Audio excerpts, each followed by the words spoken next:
Okay, so this is a tutorial on the hip joint.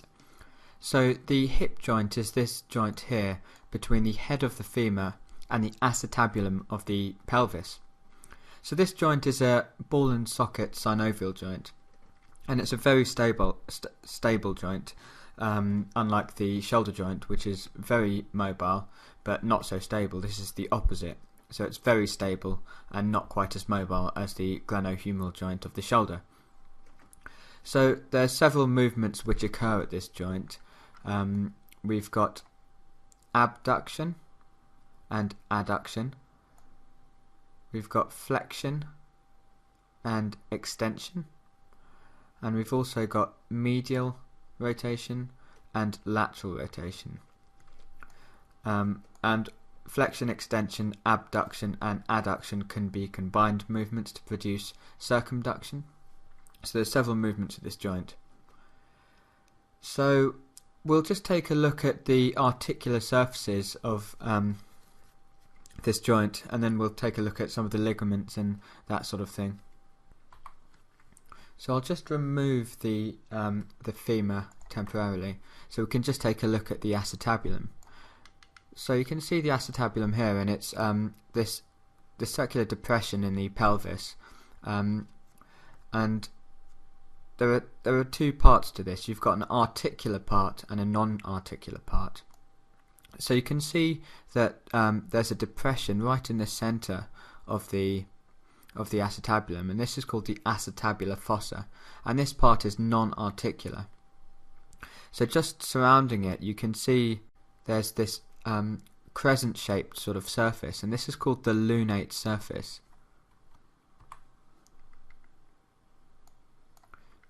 So I'll just zoom in a little bit further and I'll draw that on for you.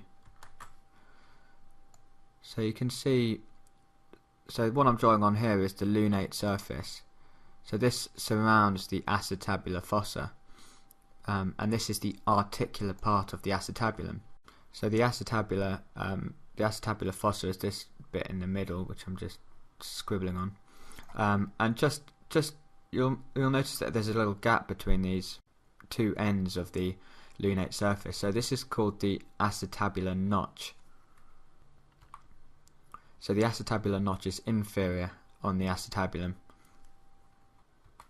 So you've got the two parts of the acetabulum. We've got the articular part, the lunate surface, which is crescent shaped and surrounds the margins of the acetabulum, and you've got the acetabular fossa, which is the non-articular bit, the depression in the center of the acetabulum. So the acetabular fossa is the point of attachment for the ligament of the head of the femur, which I'll show you in a moment. So surrounding the margins of the acetabulum, you've got a fibrocartilaginous collar. So this is called the acetabular labrum, and this deepens the acetabulum, so it stabilizes the joint further. And as it crosses this notch here, the acetabular notch, it forms a ligament called the transverse acetabular ligament. So in the acetabulum, you've got the articular and non-articular parts, and you've got the acetabular labrum surrounding it, which crosses the acetabular notch inferiorly to form the transverse acetabular ligament. So I've just switched over to a diagram to show you the ligamentum teres, or the ligament to the head of the femur. So this ligament attaches at one end to the acetabular fossa, and it attaches on the head of the femur on a point called the fovea, which is the non-articular part of the femur. So this ligament is quite important to know about because it carries a branch of the obturator artery called the acetabular branch of the obturator artery, and this provides a little bit of the blood supply to the head of the femur. So here's a femur that's been isolated, and you can see this little depression on the head of the femur, so that's where the ligament of the head of the femur attaches, and this is called the fovea, and it's the non-articular part of the femur, of the head of the femur. So I'll just give you a better view of the acetabular notch. So I'll just rotate the pelvis round, and you can see this little notch here. So that's where the transverse acetabular ligament crosses. So now that we've looked at the articular surfaces of the hip joint, we can now talk about the joint capsule and ligaments. So here we're looking at the joint capsule of the hip. So we'll just take a look at the attachments of this joint capsule.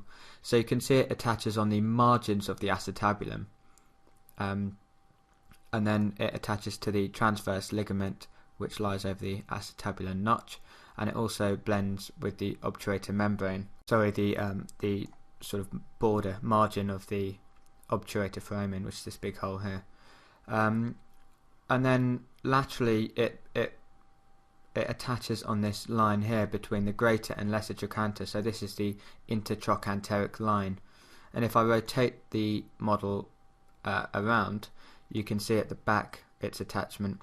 So it attaches just a bit proximal to the intertrochanteric crest. So that's the attachments of the joint capsule, and it's really important to know the attachments of the joint capsule because the main blood supply to the head of the femur comes from vessels that travel underneath the capsule along the neck.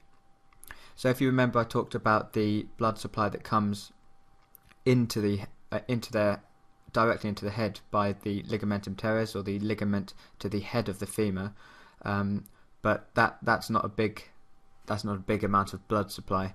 So the main blood supply is through these vessels which come underneath the joint capsule, up the neck.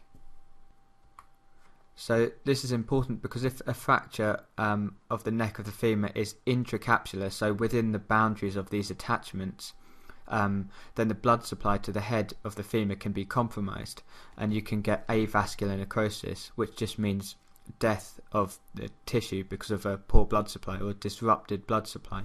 So if a fracture occurs outside the boundaries of this joint capsule, so extracapsular, then it's unlikely that the blood supply will be compromised. So you've got three ligaments which reinforce this joint capsule. You've got the iliofemoral ligament, the pubofemoral ligament, and the ischiofemoral ligament. So the iliofemoral ligament is this ligament here, and this attaches just between the anterior inferior iliac spine and the sort of margin of the acetabulum. So you can see the anterior inferior iliac spine here and the attachment of the iliofemoral ligament, and it's got this kind of Y shape. So you can see this, I'll just isolate it. So you can see this Y shape of the iliofemoral ligament, and it attaches on this intertrochanteric line. And then we've got the pubofemoral ligament. So that's this ligament here which I've just isolated, and this attaches on the iliopubic eminence and attaches onto the femur. And if I rotate the model posteriorly, we can see this final ligament, the ischiofemoral ligament. So this attaches at one end to the ischium, and at the other it attaches to the greater trochanter. So it's this ligament here. So that's the hip joint.